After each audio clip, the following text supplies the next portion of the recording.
बिहार शिक्षक भर्ती के फॉर्म में एस्टेट एज एग्जम्पशन को लेकर के बहुत सारे छात्र परेशान हैं। और यहाँ पर तो बहुत सारे छात्र जो है उनको लगता है कि हमने एज एग्जम्पशन वाले कॉलम गलत भर दिया है, तो फॉर्म अपना जो रजिस्ट्रेशन है वो कैंसिल भी करने लगे हैं। रजिस्ट्रेशन कैंसिल करने के बाद दोबारा से रजिस्ट्रेशन करना पड़ेगा, दोबारा से फ़ीस पेमेंट करना पड़ेगा, क्योंकि जो भी फ़ीस आप एक बार पेड करेंगे वो फ़ीस आपकी रिफ़ंड नहीं होगी। तो इस वीडियो के माध्यम से कुछ जानकारी मैं आपको दे रहा हूँ एस्टेट एज एग्जम्पशन को लेकर के। मुझे उम्मीद है कि आप चीज़ों को समझेंगे और उसके अनुरूप कार्य करेंगे। तो यहाँ पर देखिए, ये मेन है जो लोग 9 से 12 की वैकेंसी के लिए आवेदन कर रहे हैं उनके लिए एस्टेट की अनिवार्यता है। ठीक है, तो यहाँ पर आप आएंगे तो ये देखिए एस्टेट पेपर 1 है और एस्टेट पेपर 2 है। यहाँ पर पहले जो लास्ट ऑप्शन था यहाँ अन्य लिखा था, अब यहाँ पर अन्य की जगह अन्य विषय कर दिया गया है।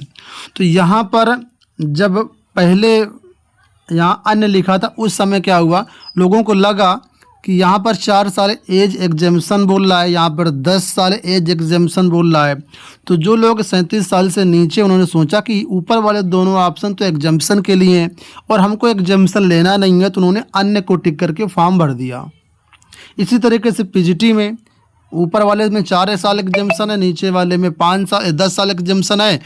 तो जो 2023 वाले एस्टेट थे जिनकी एज 37 से नीचे थी, उन्होंने अन्य को फॉर्म भर करके यहाँ भी फॉर्म भर दिया। अब यहाँ पर अन्य की जगह अन्य विषय हो गया, तो थोड़ा सा अभ्यर्थी परेशान होने लगे कि यहाँ पर अन्य विषय का मतलब क्या है। यहाँ पर जो चीज़ें दी गई विषय के अनुसार दी गई हैं, ना कि एग्जेम्पशन के आधार पर। पहले तो लोग यही समझ रहे थे कि यहाँ पर ये जो विषय कैटेगराइज किए गए हैं वो एज एग्जेम्पशन के आधार पर किए गए हैं, तो उन्होंने सोचा कि हम अन्य विषय को फॉर्म भर देते हैं। अब यहाँ पर जब अन्य विषय हो गया तो अभ्यर्थी जब ज़्यादा परेशान हो गए कि नहीं, अब यहाँ तो अन्य सब्जेक्ट के अनुसार ही करना है। तो यहाँ पर आपको बता दें, अभी ऑफिशियली तौर पर बीपीएससी की तरफ से कोई वैसा बयान नहीं आया है कि यहाँ पर जो है ये किस बेस पर दी गई, लेकिन जिस तरीके से फॉर्म बनाया गया, जिस तरीके से फॉर्म में संशोधन किया गया है, उसके हिसाब से यहाँ पर अब ऐसा ही प्रतीत होता है कि यहाँ पर जो आपको ऑप्शन चुनने हैं वो सब्जेक्ट के अनुसार ही चुनने हैं, क्योंकि यहाँ पर अन्य विषय जोड़ दिया गया। तो इसका मतलब है जो विषय इसमें नहीं है उन्हीं के लिए तीसरा विकल्प है अन्य विषय। ऐसे इसी में जो विषय ऊपर नहीं है, जो विषय इसमें नहीं है, वो उनके लिए तीसरा विकल्प दिया गया है अन्य विषय। तो अभी भी जो है इस पर डाउट है और बहुत सारे छात्र ट्विटर पर बीपीएससी के चेयरमैन महोदय को टैग कर रहे हैं कि बीपीएससी के चेयरमैन श्री अतुल प्रसाद जी इस पर ऑफिशियली रिप्लाई दें कि आखिर इसको भरना कैसे। अब आप लोग जानते हैं दीपावली की हॉलीडे चल रहा है, तो संभवतः बीपीएससी के चेयरमैन अभी उनका कोई रिप्लाई ना आए, और जब तक मुझे लगता है रिप्लाई आएगा तब तक जो है वो रजिस्ट्रेशन की डेट 14 तारीख है निकल जाएगी। फिर उसके बाद कोई फ़ायदा भी नहीं है, क्योंकि फिर लेट पेमेंट के साथ 17 तारीख तक करेंगे, पैसा ज़्यादा लगेगा, कोई मतलब नहीं है। तो अभी भी चीज़ें जो यहाँ पर थोड़ा सा कन्फ्यूजन की स्थिति है, और ये कन्फ्यूजन की स्थिति जो एक छात्र की नहीं है, 90 से 95% ऐसे छात्र हैं जो कन्फ्यूजन की स्थिति में हैं कि आखिर सही इसमें है क्या। तो देखिए, ये इसमें स्टूडेंट्स की कोई गलती नहीं है, किसी इन्फ्लुएंसर की गलती। यहाँ पर ये जो ऑप्शन इस तरीके से बनाए गए हैं ये खुद कन्फ्यूजन क्रिएट कर रहे हैं। अगर 10-5% छात्रों को कन्फ्यूजन होता है तो ये मान सकते हैं कि छात्रों की गलती है। जब 90 से 95% छात्र समझ ही नहीं पा रहे हैं कि इसमें भरना क्या है, तो ये छात्रों की गलती नहीं है, ये वेबसाइट की गलती है, विभाग की गलती है। विभाग को या बीपीएससी को वेबसाइट इस तरीके से बनानी चाहिए ताकि अभ्यर्थी समझ पाएँ, ना कि विभाग अपने समझने के लिए करे। भाई जब अभ्यर्थी समझ ही नहीं पाएगा, अभ्यर्थी की कन्फ्यूजन रहेगी, तो जाहिर सी बात है किसी का ऑप्शन सही जाएगा, किसी का ऑप्शन गलत जाएगा, उसमें बीपीएससी को भी दिक्कत होगी, अभ्यर्थी को भी दिक्कत होगी।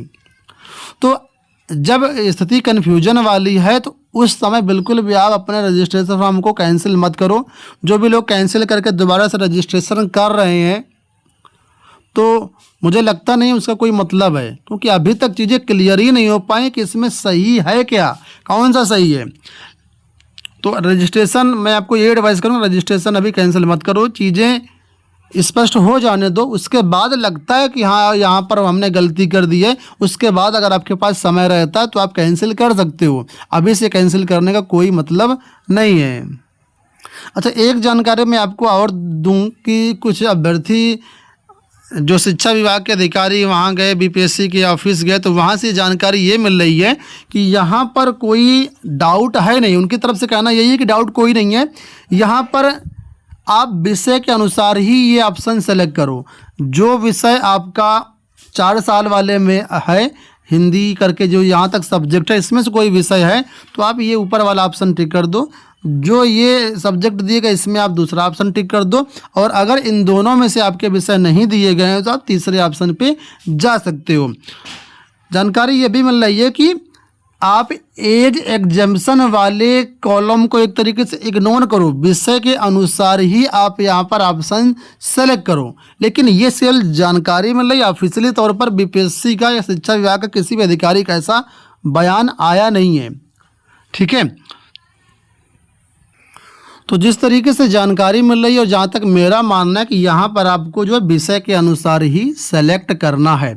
ठीक है, और मैं पहले से भी यही बता रहा हूँ कि विषय के अनुरूप ही आप यहाँ पर सेलेक्ट करिए। अब जिसने जो कुछ भी रहा टेंशन मत लो, किसी का भी फॉर्म रिजेक्ट नहीं होगा। जब 90 से 95% अभ्यर्थी जो कन्फ्यूजन में है और किसी न किसी कुछ ना कुछ मिस्टेक ज़रूर है, ऐसे केस में आपका फॉर्म रिजेक्ट नहीं होगा। ये बात आप मान करके चलिए।